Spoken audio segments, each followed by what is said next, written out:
j'ai essayé le jeu de rôle solo et j'ai trouvé ça génial. Et salut tout le monde, c'est Zogma, j'espère que vous allez bien. Aujourd'hui, on va pas parler jeux de société, on va parler jeux de rôle. Ouh, et jeux de rôle solo. Et oui, ça existe les jeux de rôle solo. En fait, je n'étais pas ignorant, je savais que ça existait, notamment une gamme chez, mince, j'ai oublié comment s'appelle cette édition, les Fondations de l'Imaginaire, c'est ça? C'est exactement ça.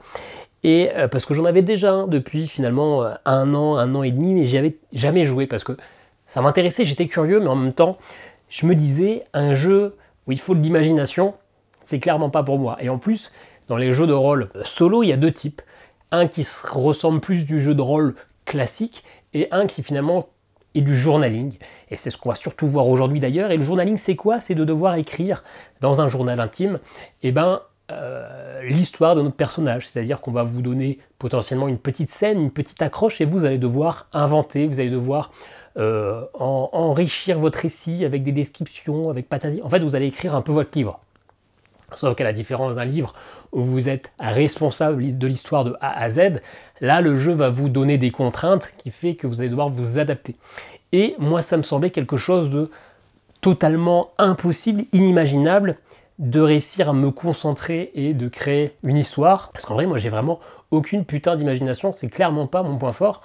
Je le dis souvent, mais c'est tellement la vérité, c'est que j'ai aucune imagination, et en même temps, j'éprouve pas un immense plaisir à l'idée que j'ai passé ma soirée à écrire des phrases. Je suis pas du tout un littéraire, mais alors vous allez me dire, du coup, pourquoi t'as testé le jeu de rôle solo? Parce que c'est globalement tout ce que t'aimes pas. Et bah parce qu'il y en a un qui est sorti, que j'ai acheté, pas celui que j'ai acheté un an et demi, que j'avais jamais essayé, et je l'ai testé, un peu sur un coup de tête, parce que je cherchais un truc un peu différent, et j'ai vraiment trouvé ça extraordinaire. Parce que j'ai réussi à m'immerger dans le truc. Il y avait un petit peu de gameplay, c'était pas juste écrire des histoires, il y avait vraiment une idée de jeu, une victoire, une condition de défaite, des choses, etc. Et comme j'ai trouvé ça très bien, j'ai contacté les Fondations de l'Imaginaire disant « ça m'a plu, est-ce qu'il y a moyen d'avoir d'autres bouquins ?»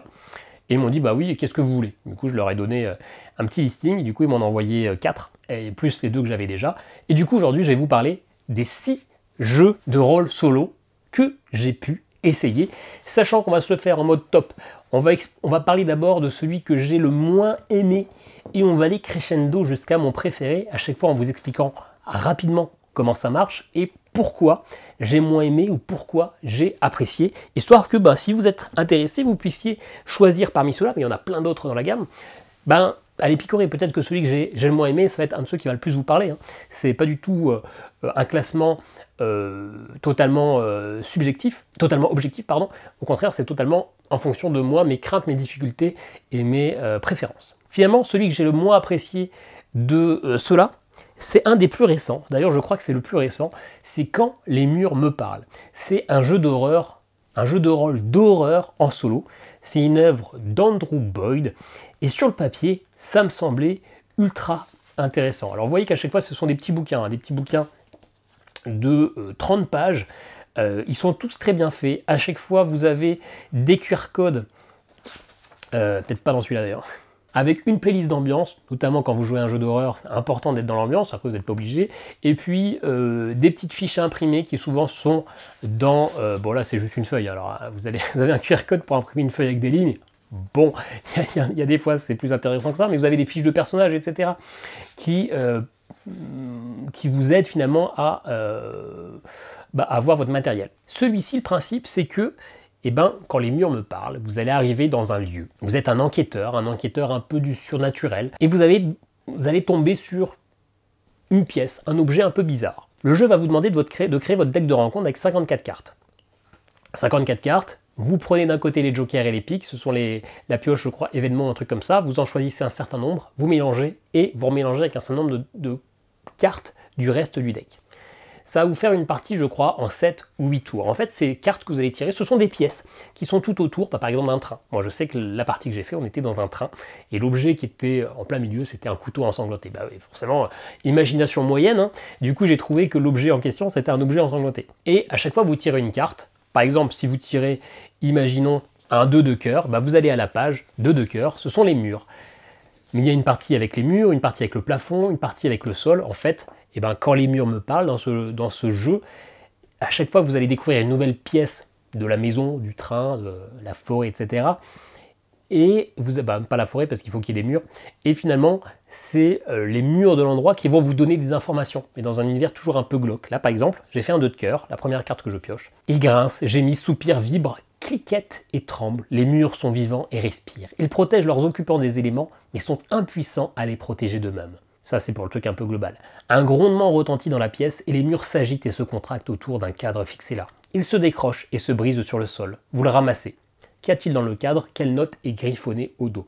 Donc voilà, vous avez tous des petites amorces qui finalement vous obligent à créer une histoire qui doit être en rapport finalement avec le truc de départ que vous avez trouvé dans votre première pièce. Et à chaque fois, vous revenez au départ pour aller dans une nouvelle pièce. Une fois que vous avez tiré toutes les cartes, la dernière sera celle de la fin, celle qui va clôturer votre histoire. Donc là, c'est un truc un peu plus important. Et donc, une fois que, je ne vais pas vous spoiler, c'est le plaisir de découvrir les différentes scénettes, etc. Et donc là, vous devez finir votre histoire avec ce que vous avez trouvé. Comment alors moi, je vous explique légèrement mon histoire très rapidement. Et cette personne, la première pièce, j'ai trouvé une personne qui était totalement sans peau, coincée au fond d'un des wagons, et elle criait, elle disait le loup, le loup, le loup. Et en fait, petit à petit, avec l'histoire, on découvre que c'est un chasseur avec une peau de loup sur le corps et sur la tête qui s'amusait à disséquer les peaux des personnes qu'elle chassait. Je ne sais plus pourquoi, je l'ai fait il y a un peu plus d'un mois maintenant, mais bref, j'avais créé toute une histoire un peu glauque. Clairement, c'est celui que j'ai le moins aimé, déjà parce qu'il faut être capable de créer quelque chose de glauque, quelque chose d'horrifiant, et où tout doit s'imbriquer. Et contrairement à la plupart des autres jeux, finalement, vous n'avez qu'une petite scénette, quelques phrases, avec une question, et là vous devez sacrément faire fonctionner votre imagination, et c'est pas une imagination facile parce que c'est une imagination qui demande de créer un truc glauque et où tout est en lien. Et donc en plus, comme ce sont des murs qui parlent, souvent ce sont des sensations. Le mur pleure, pourquoi il pleure? Le cadre est tombé, ça vous demande de vraiment réfléchir, de cogiter et de vous immerger dans votre histoire.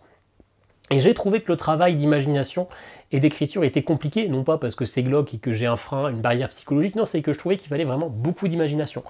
L'idée est assez folle, si vous êtes amateur et que vous avez beaucoup d'imagination, vous pouvez créer vraiment des choses plutôt osées, plutôt rigolotes, mais j'ai trouvé que vraiment que le travail d'imagination était comme trop costaud pour moi, et même si j'ai bien aimé créer mon deck de rencontres et l'explorer. Le suivant, celui qui sera en 5e position, ça sera D666, le jeu de rôle solo d'enfer, avec quelqu'un qui l'a testé, un certain Dante Alighieri, qui dit diablement fun, et celui-là c'est une œuvre de Tim Roberts.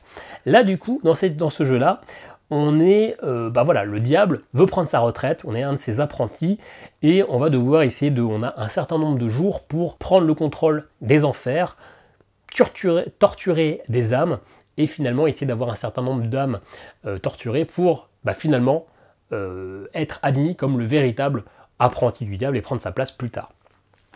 Un jeu aussi assez original qui se repose un peu plus sur du vrai jeu de rôle et un peu moins sur l'histoire, puisque vous avez une fiche où vous allez avoir des âmes tourmentées, une réputation infernale, des matériaux que vous allez pouvoir collecter comme des chaînes, du feu, de la bile, etc., des slips, et vous allez avoir une carte. Alors pour l'instant cette carte est vide, mais à chaque tour finalement vous allez lancer des dés qui vont vous dire la zone. Vous allez créer un morceau dans votre dédale. Par exemple, si vous faites un 4, vous placez une pièce moyenne, où chaque mur doit faire entre 6 et 15 mètres de long. Elle a une capacité de 4. Ensuite, vous allez lancer 2 dés pour faire une rencontre. Vous allez pouvoir rencontrer des créatures, vous allez pouvoir rencontrer des objets, et souvent, d'ailleurs, ça va être des créatures. Donc par exemple, ça peut être un clown tueur, ça peut être un chat des enfers, ça peut être une luciole géante, un lutin, un cyclope, tout plein de choses. Vous avez 66 possibilités, en fait vous avez 6 x 6, vous avez 36 possibilités.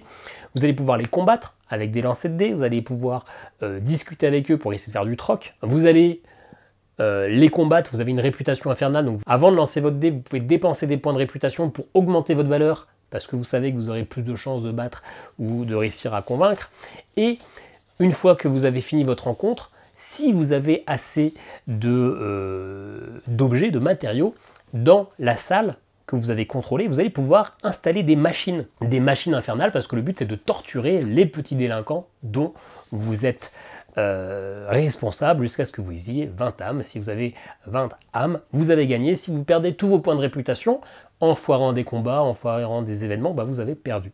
Les machines de supplice, ça peut être le ripollinage éternel, peindre la pièce avec une infinité de couches de peinture et les regarder sécher. Ça peut être cet état droite, tenter de trouver la sortie d'un labyrinthe avec quelqu'un en s'orientant avec une carte illisible. Ça peut être carton plein, faites des cartons pour l'éternité sans gants de protection. Bref, toutes des machines qui sont plutôt loufoques. Le jeu est effectivement sur le papier vraiment rigolo. Il ne vous oblige pas à créer une histoire importante. Il y a pas mal de gameplay, contrairement à l'autre où il n'y avait pas de gameplay, vous tournez une carte et c'est tout. Le problème, c'est que finalement, bah justement, c'est trop fun. Il y a trop de je fais une rencontre et après je crée une machine si j'ai les matériaux. C'est trop difficile de créer une histoire. Et quand vous placez une machine, vous ne pouvez pas inventer vous-même votre machine. Si vous construisez la machine de supplice string ficelle, ça vous dit déjà, ça vous dit les objets qu'il faut, mais ça vous dit déjà le type de supplice que c'est. Donc vous n'allez pas vous amuser à décrire pendant 15 minutes comment la personne rigole parce qu'on lui chatouille les pieds ou qu'on lui a mis un string dans le cul. Du coup, c'est ça qui est un petit peu problématique, c'est que c'est du coup beaucoup trop orienté.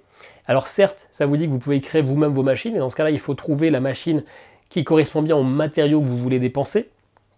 Ça peut rendre le jeu un peu plus complexe, mais du coup, voilà, c'est très fun, c'est très rigolo, mais pour le coup, on n'a pas vraiment l'occasion de se créer une histoire parce qu'il est peut-être un petit peu trop guidé. En tout cas, moi, j'ai pas réussi à me créer quelque chose, mais j'ai bien aimé finalement lire les différentes machines à supplice qui existent. Donc, autant le premier, trop libre, et il faut réussir à créer une histoire. Là, finalement, j'ai pas réussi à créer une histoire parce que j'ai trouvé que c'était trop orienté et trop limitant. Avec finalement, l'idée c'est de créer des machines qui sont drôles, mais elles sont déjà proposées, et sinon c'est compliqué d'en créer de nous-mêmes, je trouve. Ensuite, on passe sur Chicago's Kitchen, une œuvre de Jérôme Miozo.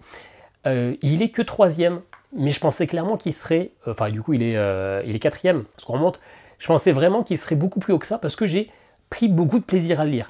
Déjà, celui-ci, il fait 50 pages, mais parce que en fait, on va tenir un restaurant à Chicago. Le propriétaire s'est barré, on récupère un restaurant, on est un petit peu habitué à gérer, on est un peu habitué à faire la cuisine, et on va avoir 4 ou 5 alliés, 5 personnes qui vont nous aider.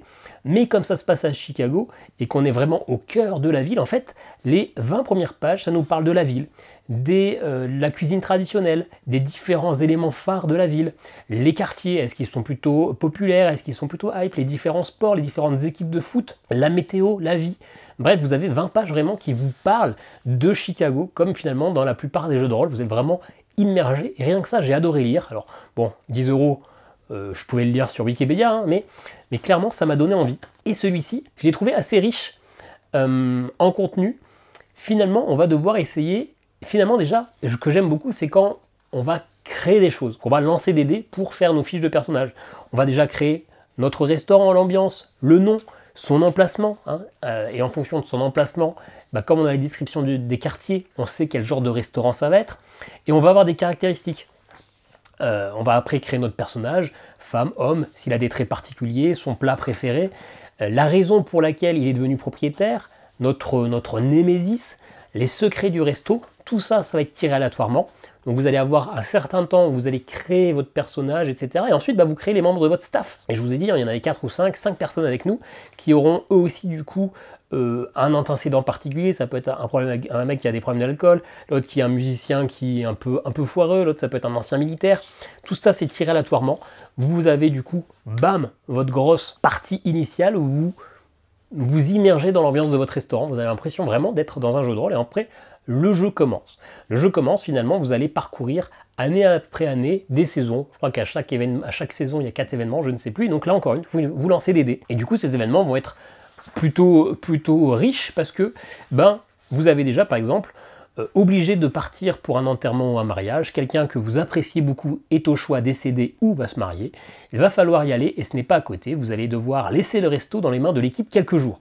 Ensuite, vous faites un jet de gestion. En fonction de votre compétence, vous lancez donc les 2 dés auxquels vous avez rajouté votre bonus, et en fonction du résultat, ça va vous donner la conséquence. 10+, vous êtes bluffé, non seulement tout s'est bien passé, mais ils en ont profité pour améliorer quelques petites choses, ou au contraire, il y a 3 choix à chaque fois, hein, un échec, un succès ou un succès critique, vous revenez et le resto est un zoo dont les animaux sont aux manettes, perdez au choix 1 en argent, ou service ou réputation, la tension monte de 1.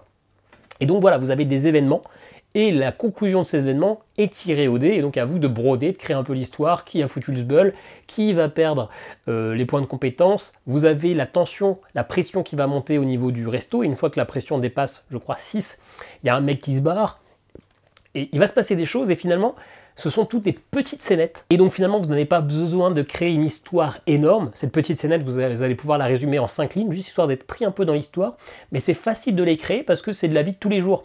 Certes, je n'ai pas de restaurant à Chicago, mais c'est assez facile d'imaginer ce qui pourrait se passer, qui aurait pu faire ça. Le jour du foot, on se doute bien que c'est plutôt le mec, la recrue sportive qui va agir, etc. Donc on vous crée cette ambiance de Chicago. Vous savez un peu les différents quartiers, etc. Vous savez un peu tout ce qui se passe.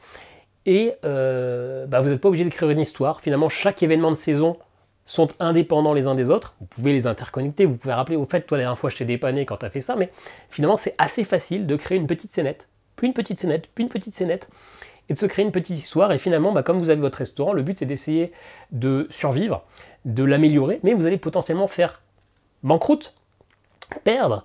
Du coup, vous allez peut-être devoir contacter la mafia pour qu'ils vous donnent un peu d'argent pour gagner, espérer survivre un an de plus. Bref, vous pouvez vaincre, vous pouvez gagner, vous pouvez perdre. Et j'ai trouvé que c'était quand même assez facile de rentrer dans l'histoire et de créer quelque chose. Le troisième, au niveau du top, finalement, c'est Ronin. C'est celui que j'ai depuis 1 an et demi et que je n'avais toujours pas joué. En fait, il est là parce que j'y ai rejoué hier avec ma fille. Et en fait, il a dépassé Chicago parce que le moment que j'ai passé avec ma fille hier était assez exceptionnel. En vrai, ma fille, elle a 3 ans et demi, donc bien sûr qu'elle a fait que lancer les dés. Elle n'a pas fait grand-chose de plus. Là, on est un Ronin, donc un vagabond, un mec sans âme, qui va évoluer dans le Japon et qui va essayer de vaincre un grand méchant. En fait, là, on a encore une grosse partie de création de personnages, de création d'univers, où on va lancer les dés. On va lancer les dés d'abord pour avoir notre nom, pour avoir notre type de combat, avec du coup des capacités de défense et des capacités d'attaque, notre cicatrice, l'origine de notre cicatrice, le cauchemar récurrent, notre traumatisme. Ensuite, on va créer les 4 clans qui divisent la Chine, et ensuite on va commencer à jouer. Une fois que vous avez créé tout ça. À chaque fois, vous faites un voyage où il peut se passer quelque chose, et ensuite vous arrivez dans une ville. Quand vous faites la phase de voyage, vous lancez un dé, ça vous dit si ça se passe bien, si ça se passe pas bien. S'il se passe quelque chose, il peut ne rien se passer. S'il se passe quelque chose, ça va vous demander de lancer des dés pour voir un événement de route. Par exemple, vous trouvez un temple bouddhiste, un moine vous invite à passer quelques jours pour méditer, vous pouvez rester ici pendant une semaine. Dans ce cas, lancez un dé. Si le résultat entre 2 et 6, réduisez de 1 votre réputation. Si le résultat est 1, vous êtes visité par l'esprit d'une de vos victimes. Attaque plus 1, défense 0. Une fois qu'il y a eu l'événement, vous arrivez à la ville. Et là, pareil, la ville, en fonction, vous lancez un dé, il peut se passer quelque chose quand vous arrivez en ville. D'ailleurs, quand vous arrivez en ville, vous pouvez lancer un dé pour récupérer de la vie. Et puis, vous faites éventuellement une rencontre urbaine. Vous rencontrez quelqu'un de votre passé dans la rue. Maintenant, c'est un possible allié, puisqu'on peut recruter des alliés qui vont avoir des professions comme le forgeron, etc.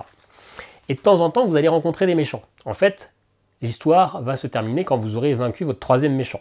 Les 2 premiers méchants, ce sont des méchants. Vous les rencontrez toujours dans un lieu exotique et un moment. Donc vous lancez les dés, ça peut être une forêt de cerisiers au lever du soleil. Vous imaginez la scène, globalement, avec la petite musique, etc. Encore une fois, il y a une playlist en QR code. Et puis vous lancez un dé, ça vous explique un truc sur le méchant. Ce méchant est un mercenaire engagé par le méchant final. Vous ne savez toujours pas qui il est, mais vous apprenez son nom et savez qu'il veut votre mort. Quand vous rencontrez un méchant, à chaque fois vous lancez pour son nom, vous lancez pour son type de combat et vous allez l'affronter avec du lancer de dés. Vous lancez 2 dés, 1 pour l'adversaire, 1 pour vous. Il faut que vous fassiez un corps supérieur auquel vous rajoutez vos capacités de défense et d'attaque. Et ensuite, vous faites ça, vous revoyagez, etc. jusqu'à ce que vous tombiez sur le méchant final qui lui a une petite particularité, quelque chose qui le rend unique. Bien sûr, vous avez un petit glossaire pour cette époque, l'époque Sengoku au niveau du Japon.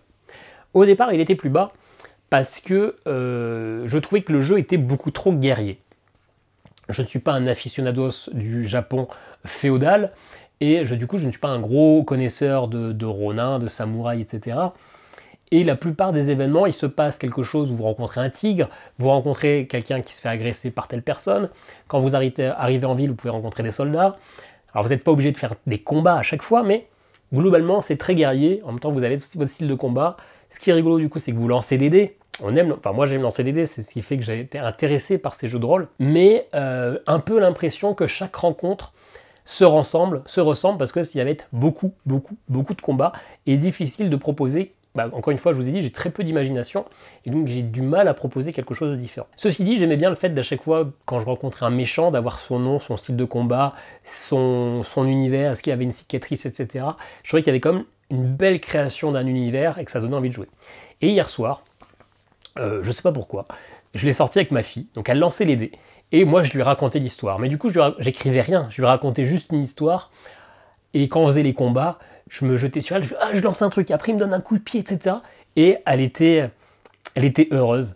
Elle était heureuse, elle avait un grand sourire, elle rigolait, on a fait une histoire. Alors une histoire un peu glauque, hein, parce que le méchant de l'histoire, alors qu'elle a 3 ans et demi, encore une fois, hein, le méchant de l'histoire, en fait, moi j'ai perdu mes 2 parents parce qu'ils n'ont pas payé leur dette aux nobles, et du coup c'est un de ces fantassins qui est venu, qui les a tués avec un sabre. Du coup il y a une giclée de sang sur le visage, et moi j'ai eu une cicatrice d'ailleurs sur mon nez au passage, et du coup j'ai raconté ça à ma fille de 3 ans et demi, hein. Donc ma compagne elle était quand même pas très contente, et du coup en plus on a recruté un moine guérisseur qui est devenu notre allié, et puis on a Pipo qui était un ami d'enfance, c'est l'événement que je vous ai lu tout à l'heure, un ami d'enfance qu'on a retrouvé dans une des villes, etc., qui nous a rejoints. Et du coup, on ne sait jamais qui est le méchant final. Et quand on arrive au méchant final, on s'est rendu compte que c'est le guérisseur, le moine guérisseur qui était là depuis le début, qui nous massait les pieds quand on était dans le bain, qui nous pansait nos plaies, etc., qui était le grand méchant. Il nous a dupé tout ce temps. Et en plus, Pipo, qui était notre autre allié, il était en fait à la botte du moine guérisseur, et donc tous ceux à qui on a fait confiance depuis le début de cette partie nous ont trahis et étaient les méchants. Donc forcément, on a réussi à les tuer, on a lavé notre honneur. En plus, il y a un petit système où potentiellement on peut faire seppuku pour essayer de se... Enfin bref. Et j'ai fait une histoire à la con, hein. C'était très mauvais, c'était pas très profond, j'ai rien écrit. Mais en fait, c'était un super moment avec ma fille, et du coup, il a gagné une place quoi, pour ça, ce Ronin. Mais il faut savoir, il est quand même très guerrier, donc si vous voulez écrire quelque chose, ça peut être difficile, et si vous n'écrivez rien, vous pouvez avoir l'impression de redondance, de toujours faire des combats, mais ouais, j'ai passé un super moment avec ma fille hier. Ma compagne était de très mauvaise humeur après ça, après que je lui ai dit qu'il avait perdu ses parents d'un coup de sabre, que ça avait mis du sang partout. Mais bon, j'y peux rien, ce sont les dés, hein. C'est ma fille qui a lancé les dés, on fait comme on peut, hein. On arrive au numéro 2, la médaille d'argent lignée royale. Alors lui, il est de Gavin Johnston. Lui, c'est moi qui l'ai demandé. Enfin, je les ai tous demandés, parce que soit je les ai achetés, soit je les ai demandés. Très curieux, parce que comme son nom l'indique, on va créer sa lignée royale. On va créer un arbre géologique, on va raconter l'histoire de toute une génération de rois et de reines. Mais clairement, je pensais que ça serait celui que j'allais le moins aimer. Et en fait, je l'ai vraiment ultra apprécié. Et il n'est pas premier juste parce que le premier, c'est celui qui m'a fait waouh, en fait c'est top. Mais si j'avais joué à celui-là avant, peut-être que c'est celui-ci qui serait en premier. J'ai vraiment adoré, et en plus, il fait que ça règle un de mes plus gros problèmes avec les jeux de rôle solo. On va y revenir très vite. On va créer vraiment les lignées royales. On va créer le registre officiel historique ou un truc comme ça. On va créer un livre d'histoire. On ne va pas créer une biographie, on ne va pas créer un livre, on va créer des petites fiches, des petites zones, l'une après l'autre. Donc on commence par créer notre roi.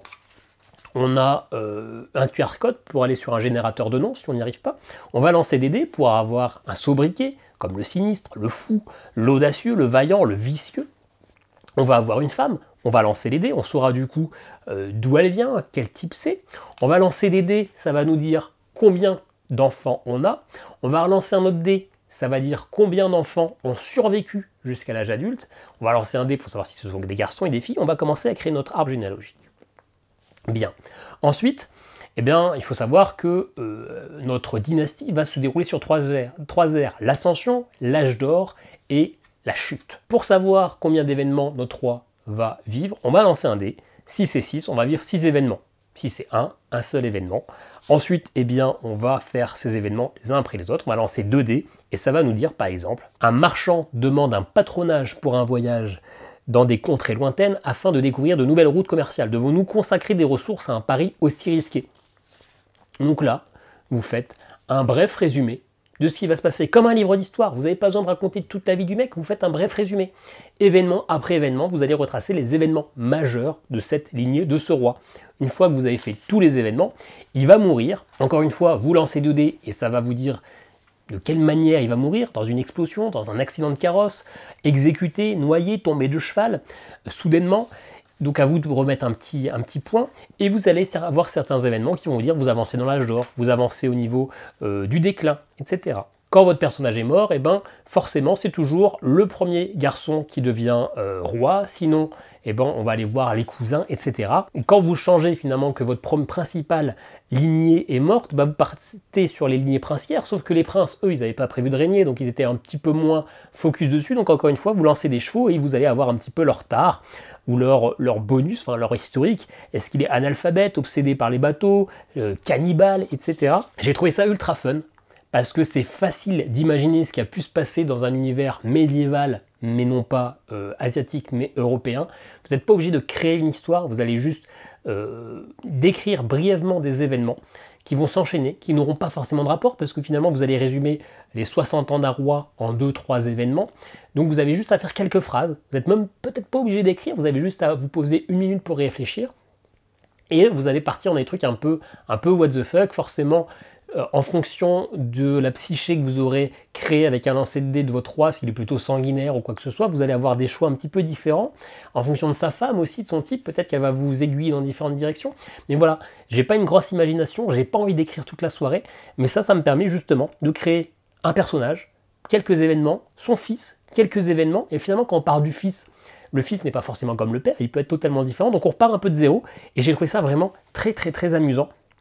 Franchement, je pensais vraiment que ça serait chiant de créer un arbre généalogique, et j'ai trouvé ça vraiment, vraiment très sympa. J'ai beaucoup aimé celui-ci, créer la dynastie, les dynasties de mes différents personnages. Ensuite, le numéro 1, c'est l'avant-dernier qui est sorti, c'est la voix du chat. Alors il faut savoir qu'il y en a un autre, c'est la voix du corbeau, que je n'ai pas essayé, mais du coup celui-là ici est un peu inspiré de la voix du corbeau, sauf que quand on était un corbeau, apparemment comme c'est un oiseau qui vole, on va avoir une région beaucoup plus vaste. Là on est un petit peu à l'échelle du chat. Celui-ci c'est peut-être pas le meilleur pour commencer en vrai, même si c'est avec celui-là que j'ai commencé.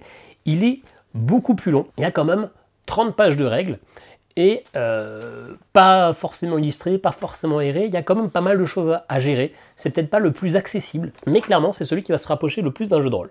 Alors, il faut savoir que moi je suis allergique aux poils de chat, mais vraiment bien allergique. J'ai toujours le nez qui coule si je suis avec un chat, et j'ai un chat. J'ai eu un chat très longtemps, il est mort. Mon nez respirait enfin, ma fille et ma femme ont voulu absolument avoir un chat. Du coup, ça fait depuis le début d'année que j'ai à nouveau un chat et que je le vis pas forcément tous les jours très bien. Mais ceci dit, mon chat, je l'aime bien quand même, hein, même si je lui fais pas de caresses parce que sinon après j'ai le nez qui coule pendant 1 heure. Et ce qui fait que j'ai accroché, c'est que je me suis vu parfaitement incarner mon chat, Blue. J'ai vécu les histoires de Blue. Vous commencez le jeu, vous allez devoir choisir votre type de chat. Un chat qui va être d'abord un petit chat, ensuite un jeune adulte, ensuite un chat senior, etc. Vous allez choisir si c'est un chat sauvage, si c'est un chat domestique, un chat errant. Vous allez lancer des dés pour avoir différentes compétences en survie, en interaction, en voyage, en combat. Et c'est un jeu finalement où vous allez devoir faire de la conquête de territoire. Vous allez avoir une carte, votre territoire qui est ici. Vous allez d'abord placer votre maison en fonction du type de chat. Il va avoir un caractère différent, des compétences différentes et plus ou moins de maisons. Si vous prenez les chats domestiques, il est un peu moyen, mais il a sa vraie maison, et à chaque fois qu'il rentre à la maison, en fait il a un maître, donc à chaque fois qu'il rentre à la maison, il est soigné et il a de la nourriture à volonté, contrairement aux autres chats qui doivent aller se battre, les chats errants pour trouver à manger, etc. Lui, dès qu'il rentre, boum, il a mangé. Et vous allez du coup lancer des dés pour faire des rencontres, pour rajouter des lieux autour de votre carte, pour essayer d'en prendre possession, d'en prendre le contrôle, c'est du contrôle des territoires dans ce jeu, et éventuellement faire des combats ou esquiver des choses, etc. Et j'ai adoré créer l'histoire de mon chat, tout simplement. Et clairement, si vous n'aimez pas les chats, ça va pas être si facile. Si vous n'avez pas de chat, il va falloir essayer de se projeter. Mais moi, j'ai vraiment adoré créer l'histoire de mon chat. Et il y a un truc que j'ai trouvé exceptionnel, c'est qu'il y aura pas mal de lancers de dés. Si à un moment, sur vos lancers de dés, vous faites un double 6, quel que soit le nombre de dés que vous avez lancé, vous arrivez en paf, période d'activité frénétique. Vous savez, ce quart d'heure de folie que tous les chats ont, surtout les jeunes chats, où ils courent un peu n'importe où, qui font n'importe comment, et ça, c'est inclus dans le jeu, ils peuvent rentrer dans leur paf. Alors je sais pas si ça s'appelle vraiment comme ça officiellement, la période d'activité frénétique, mais n'importe qui a eu un jeune chat, c'est exactement de quoi on parle.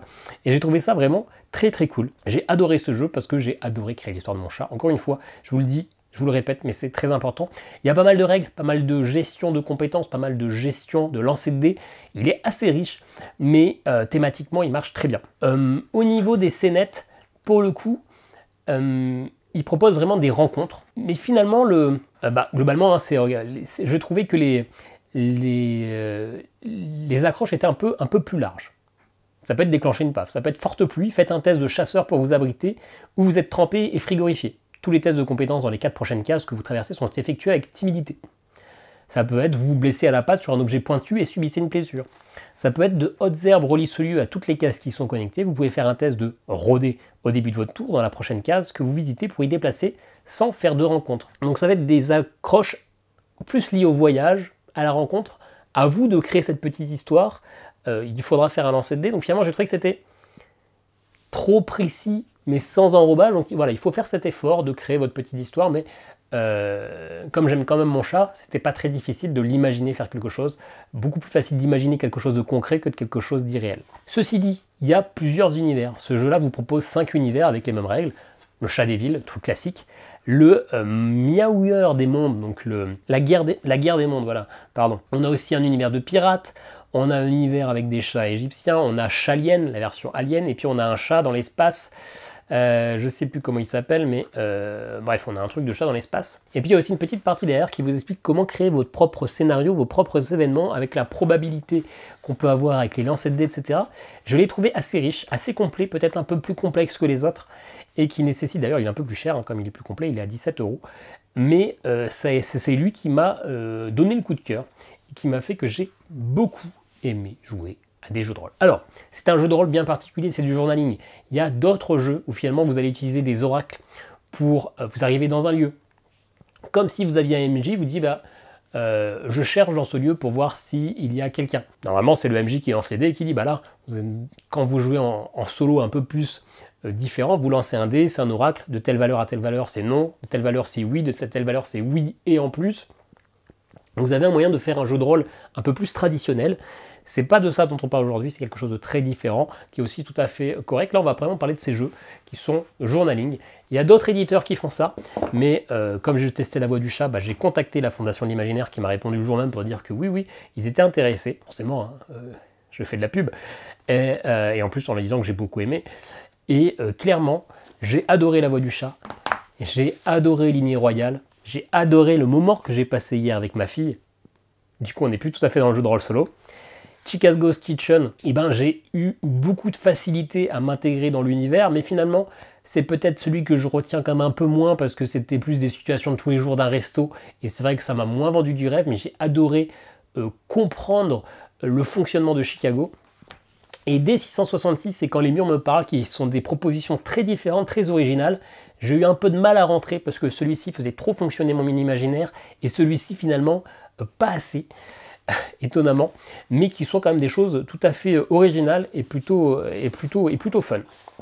Voilà, n'hésitez pas à me dire si vous aviez déjà entendu parler de cette gamme de jeux, est-ce que vous avez déjà essayé, est-ce que vous avez déjà joué au jeu de rôle solo, est-ce que vous pouvez comprendre un peu l'intérêt de faire fonctionner un petit peu son imagination et lancer des dés, est-ce que ça vous passe totalement au-dessus, est-ce que vous avez des jeux à me conseiller dans ce genre-là, hein. Dans tous les cas, n'hésitez pas à partager, commenter, puis nous on se dit à très bientôt pour de la vidéo. Ciao ciao.